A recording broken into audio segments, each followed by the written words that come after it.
you probably heard this term, the Australian settlement. Yeah, Yeah, which apparently was from the early 1900s to the early 1970s. And to actually be fair, interestingly enough, I think some of that tariff reform that you mentioned actually started under Whitlam, I it did. believe. Interestingly enough, yeah. Somewhat, you might even think it counterintuitive, I guess. That could be also something you could possibly link to if I can find if I can find a link to it. Yeah. Um, Well, I can but tell you about, that's yeah, yeah. Sorry, go on. I can tell you about the Australian settlement because that was Paul Yeah. Kelly's conceptualization of it in the classic book about the reforms in the 80s called The End of Certainty.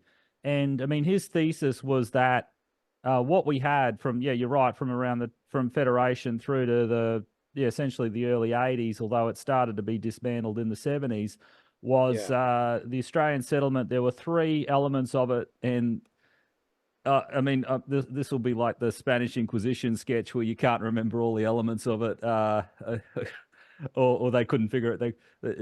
I think it's three. They're basically the tariff protection, and then there was was it conciliation and arbitration, the living wage, or the Oh, heavy okay. regulation of the labour market, and then the Yeah. third element of it was controversially white Australia policy. Oh, okay. That was the third element. Okay. I didn't write about that. I wrote about the labor and the tariffs. Yeah. I think that was the third element, and maybe there's a fourth one. I don't Might have been. know. Yeah. In which case, this Yeah. does become the Spanish Inquisition sketch from Monty Python, but we won't go there. But yeah, and essentially, we had to abolish the White Australia policy because it's obviously it's abhorrent, really, and it's against the UN convention or whatever we signed, and therefore after that, we then like in the 70s, like Whitlam. I mean, for all his faults, I mean, I wrote a chapter on the Whitlam government in Scott Prass's book on the Whitlam era.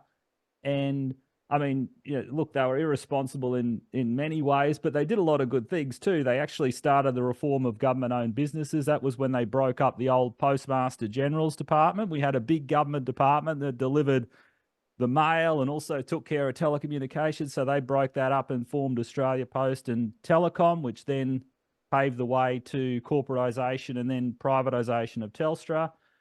Yeah. And then they also they had a 25% tariff cut, and that was recommended by Nicholas Gruen's father. So Nick's been on the show before. I work with him a lot. Really great economist. His brother David runs ABS. I work for David too, back in the Treasury.